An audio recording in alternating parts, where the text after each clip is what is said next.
magaalada Muqdisho waxaa ku nool dhalinyaro leh hibooyin kala duwan. Hibada aan rabnay inaan maanta isdul taagno waa farshaxanka. Maanta waxaa marti inoo ah farshaxamiiste uga faa'iideystay farshaxankiisa iyo hibadiisa inuu dadka wax ku baro. أولاً السلام عليكم. magacaygu waa Cabdinaasir Cabduqaadir Maxamed oo ku magac dheer Forsi. Waxaa ahay farshaxaniste Soomaaliyeed oo ku nool magaalada Muqdisho. Cabdinaasir Cabduqaadir Maxamed ayaa inooga waramaya khibradiisa muddo intee la'eg ayuu ku jiray fanka qaybtiisa farshaxanka. Farshaxankan ilaa yaraantii soo waday. Runtii uma gelin iskool laakiin anaa isbare iyo maaragtay dad badan oo ka faa'iideystay iyo seminaaro badan aan qaatay. Waxaa isweydiin mudan daayarkan asigoo waxbarashadiisa aasaasiga dhammaysan haddana aqoon gaar ah aan u lahayn deegaanka.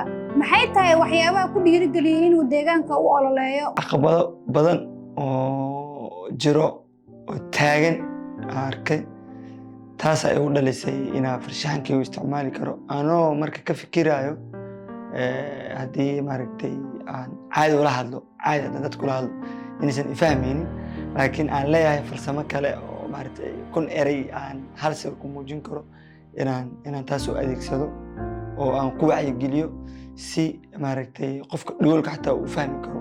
sababta ku doortayna waxa waaye waa shaqada kaliya qof si dhow ah ku fahansiin kartid si fogna uu fahmi karo. Farshaxanka waa mid ka mid ah xirfadaha bulshooyinka ay si siman ugu muujiyaan sheekooyinkooda, dhaqamadooda iyo taariikhdoodaba. Forsi ayaa inoo bidhaaminaya xiriirka ka dhexeeya farshaxanka, deegaanka iyo farshaxamiistaha. Farshaxanka iyo deegaanka runtii waxaa ka dhexeeya xiriir aad u weyn sababtoo ah farshaxaniistaha meesha uu ku nool yahay waa deegaanka. deegaankan asaas u ah jiritaanka farshaxaniistaha.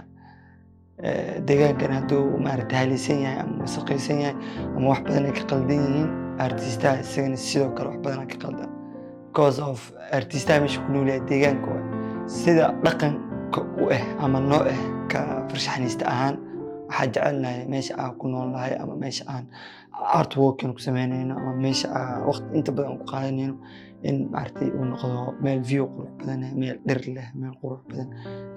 intaasna waxaa laga heli karo waxaa waaye deegaan nadiif ah ama deegaan sax ah. ka artist ahaan marka maadaama maaragtay Soomaalinahay barnaamijkan deegaanka iyo climate change aad u noo saameeyay wuxuu istaagay in maaragtay deegaanka uu ololeeyo si aniga iyo dadka deegaanka kula nool ay u helaan deegaan qurux badan oo nadiif ah oo maaragtay wanaagsan.